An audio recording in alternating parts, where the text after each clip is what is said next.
কিছু মত ব্যক্ত করা, নিজের থেকে কিছু মত ব্যক্ত করা, যাতে আমরা এক প্ল্যাটফর্মে চলতে পারি। এটাই হলো আমাদের উদ্দেশ্য। ওয়াজ করতে দিলে তো অনেকেই ওয়াজ করতে পারবে, এখানে সবাই ইমাম সাহেব, ঘন্টাকে ঘন্টা ওয়াজ করে যেতে পারবে। মসজিদের মেহরাবে বসে এক ধরনের ওয়াজ, আর এখানে বসে এক ধরনের কথা। তো আজকে আমি এখানে কিছু কথা বলবো। আমি দীর্ঘ 7 বছর বটিয়াঘাটা থানা মসজিদে জুমা পড়াই। তো এখানে সেই হেফাজত থেকে নিয়ে শুরু করে আমি এই অদ্যবধি পর্যন্ত কোনোদিন হকের কোনো কথাকে চাপায় রেখে বলার চেষ্টা করি নাই। আলহামদুলিল্লাহ, আল্লাহর কাছে হাজার শুকরিয়া। হকের কোনো কথা দাবায় রেখে থানা মসজিদে ওখানে নামাজ পড়াইছি জুমার, কিন্তু আমি কখনো হকের কথাকে বন্ধ রেখে চাপায় রেখে আমি কথা বলার চেষ্টা করি নাই। যেমন হেফাজতের সময় ওখানে আমি আমার মতো করে, আমি যেভাবে বলি, ছোট মানুষ, এলেম তো সেভাবে শিখতে পারি নাই, যতটুকু শিখছি ততটুকু অনুযায়ী আমি সেখানে সেইভাবে কথাগুলো বলার চেষ্টা করছি।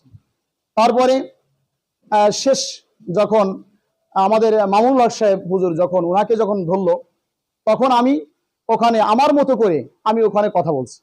তো আলহামদুলিল্লাহ, ওখানে যতদিন কথা বলছি, কোনো কথায় আমাকে ওসি সাহেব তো সবসময় থাকেন, প্রত্যেক জুমাই থাকেন, কিন্তু কখনো আমার উপরে কোনো ওই ধরনের চাপ আসে নাই, বা আমাকে কেউ কখনো কোনো কিছু জিজ্ঞাসাও করে নাই। 2 মিনিট বেশি গেলে সমস্যা নেই। তো এরপরে আমি ওই একই কথা আমি আমার মাদ্রাসা এলাকায় বললাম। ওখানে বলাতে আমার 3 দিন বাড়ি ছাড়া হয়ে থাকতে হলো। 3 দিন বাড়ি ছাড়া হয়ে থাকতে হলো এত দূরে, যেখানে আমাদের মাদ্রাসার আমি একটু আত্মগোপন করে থাকি। আমার এলাকার লোকজন, ওসি সাহেব এবং তার সহকারী দারোগা যারা আছে, তাদেরকে এমন প্রেশার দিছে, যার কারণে তারা বাধ্য হয়েছে আমাকে মাদ্রাসায় যে খুঁজতে। আমার ছোট ভাই মাওলানা মুফতি আরিফ বিল্লাহ সাহেব আছেন, বাধ্য হয়েছে তারা যে ওখানে ঘন্টাকে ঘন্টা বসে থাকতে। তো যাই হোক, এক পর্যায়ে আমি ওখান থেকে একদিন হঠাৎ করে বেরোয় উনি আমার সংবাদ দিলেন যে ভাইজান আপনি একটু বাইরে থাকেন, আমি দেখবান এদিকে। তো আমি কিছু সময় আমি একটা কাপড়, সাধারণ একটা কাপড় পরে আমি বিল দিয়ে সোজা করে চলে বুনোরাবাদ যেয়ে উঠছি। ওই দারোগার সাথেই আমার সাথে দেখা। আমার আম্মা বললো কি, দেখো ওরা যেন যায় আবার তোমার সাথে সাক্ষাৎ না হয়ে যায়, তুমি তো এই ফার্স্টে পার হবা। আমার সাথে যখন সাক্ষাৎ হয়ে গেল, তো আমি মার কথাটা চিন্তা করলাম। আমার গা একটু গরম হয়ে উঠছে, যেহেতু 2-3 ঘন্টা মাদ্রাসায় বসা, আসলেই কি বলে যে ওঠেন একটু থানায় যাই, যদি বলে ফেলে তাহলে তো বলেই ফেললো। তো যাই হোক, ওখানে যে মোসাফর করলাম, ভালো মন্দ জিজ্ঞাসা করলাম, করার পরে বললো যে হুজুর কোথায় আছেন? আমি তো আধা ঘন্টা 2 ঘন্টা ধরে আপনার মাদ্রাসায় বসা। তো যাই হোক, সাক্ষাৎ হয়ে গেছে, ভালো হয়েছে, আপনার এলাকার লোকজন বসতে দিচ্ছে না, মাদ্রাসায় আসতেই হচ্ছে। তো আপনি একটু, ওসি সাহেবের কথা হলো, আপনি একটু সারে সামলায় থাকেন, আপাতত একটু সারে সামলায় থাকেন। তো ওসি সাহেবের সাথে আমার দীর্ঘ প্রত্যেকদিন রাত্রে 3 দিন পর্যন্ত প্রত্যেকদিন রাত্রে 10টার পরে কথা হতো। তো আলহামদুলিল্লাহ, উনি খুব ভালো মানুষ ছিলেন, আমাকে অনেক সহযোগিতা করছেন। তো সামান্য ওই একই কথা আমার এলাকায় বলার কারণে মামুনুল হক সাহেব, আমরা তো তাকে সবাই চিনি, সে আমাদের বড় ধরনের আমাদের সেরে তাজ আলেমে দিন। তো আমরা এই নিয়ে বাড়ির বাইরে থাকতাম। এরপরে সাইদি সাহেবের ব্যাপারে যখন উনি ইন্তেকাল করলেন, সর্বশেষ 5 তারিখের পরে আমি আমার মসজিদে ওখানে দোয়া হয়, আমি সরাসরি ভাবে হুজুরের নামটা ধরেই দোয়া করেছিলাম। সাইদি সাহেবের ব্যাপারে তো স্পষ্ট, কারোর তো বলা লাগতেছে না উনি কেমন ব্যক্তি, কেমন আলেম। ওলামা ইকরাম, কওমি ওলামা ইকরামও কি করে, ওনার ইগুলো তাফসির গুলো হা হয়ে শোনে, এমন ব্যক্তি ছিলেন। তো যাই হোক, ওনার দোয়া করার কারণে উনি, আমার এক পুলিশ বলে উঠলো যে হুজুর আবু সাইদির জন্য দোয়া হলো, সাইদি সাহেবের জন্য দোয়া হলো, সবার জন্য দোয়া হলো, তা একটু পুলিশের জন্য দোয়া করা, এটা আপনার একটু দয়া হলো না?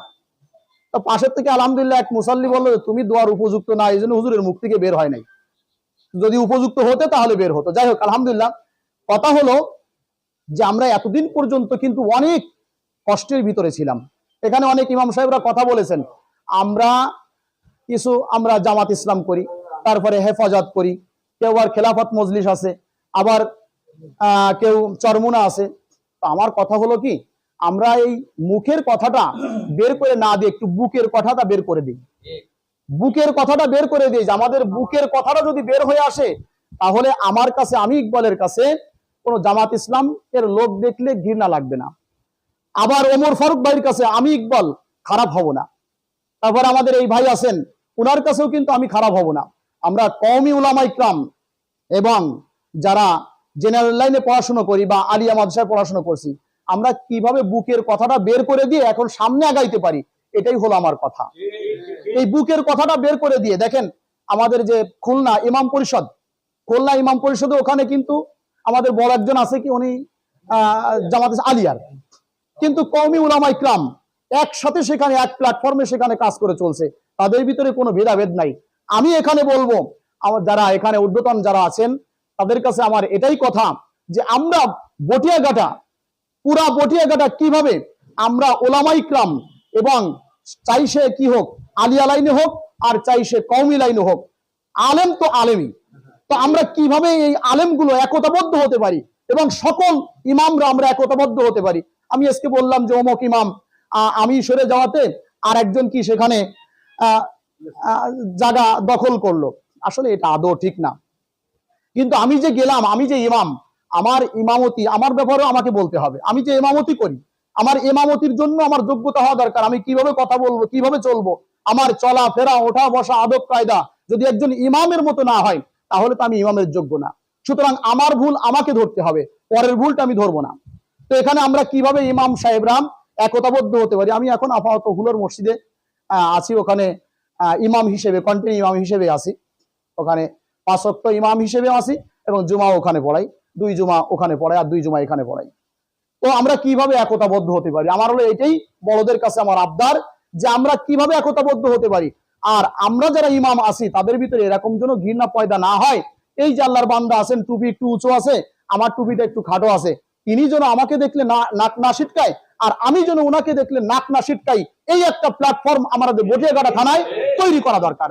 যদি তৈরি করা যায় তাহলে কোনো ইমামের উপরে কোনো টর্চারিং আসবে না, কোনো ইমামকে হেয় প্রতিপূর্ণ করবে না, কোনো অপমান করতে পারবে না, কারণ তারা জানবে যে আলেমদের একটা সংগঠন এখানে আছে, দলমত নির্বিশেষে এই প্ল্যাটফর্মটা আমরা তৈরি করি, তারপরে নির্বাচনের দিকে আমরা আগাবো, যেভাবে দরকার সেভাবে আমরা আগাবো। সবার তো উদ্দেশ্য হলো এক কোরআন, তাই না? সকল উদ্দেশ্য হলো এক কোরআন।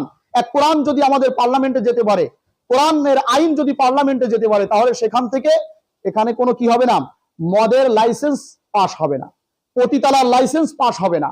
এখান থেকে ভালো কোনো জিনিস, এই যে আজকে এই ভাই বললেন যে ডক্টর ইউনূস এরকম একটা উদ্যোগ নিছেন বা এরকম ভাবে বলছেন, তাহলে তো কত বড় জিনিস। সুতরাং এখন ওলামা ইকরাম ঐক্যবদ্ধ হওয়ার জন্য পাবলিক বসে আছে। এখন আমরা যদি কাদা ছিঁড়াছুড়ি করি, কে বললো না বললো ওটা আমাদের দেখার বিষয় না। আমি ভালো হয়ে যায়, আমি আমার পার্শ্ববর্তী যে ইমাম আছে তার প্রতি আমি সদাই হয়ে যাই, আমার পার্শ্ববর্তী যে ইমাম আছে সে আমার প্রতি সদাই হয়ে যাক। যদি আমরা এভাবে চলতে পারি তাহলে আমরা সামনে আগানো সম্ভব। আর যদি ঠোঁটের কথাটা এখানে বলে দিয়ে চলে গেলাম, বাইরে গিয়ে শালা কি বলছে, ও তো বলবে, ওর মতো বলবে, আমার মতো আমি বলে যাই, এরকম করলে কিন্তু সামনে আগানো সম্ভব হবে না। সুতরাং আমরা কিভাবে আমরা এক প্ল্যাটফর্মে এসে আমরা চলতে পারি, সামনে আগাইতে পারি, যেখানে কোথায় হচ্ছে দাকব অন্যান্য জায়গায় এটা দেখার বিষয় না। আমাদের বটিয়াঘাটাটা আমরা যেন সবাই একতাবদ্ধ হতে পারি, সকল উলামা ইকরাম যেন একতাবদ্ধ হতে পারি, এই ব্যাপারে আমি সকলের কাছে দাবি রেখে আমার সংক্ষিপ্ত কথা, অগুছালো কথা এখানেই শেষ করলাম। আখিরি দাওয়ানা আলহামদুলিল্লাহি রাব্বিল আলামিন। নারে তাকবীর, আল্লাহু আকবার, তাকবীর, আল্লাহু আকবার।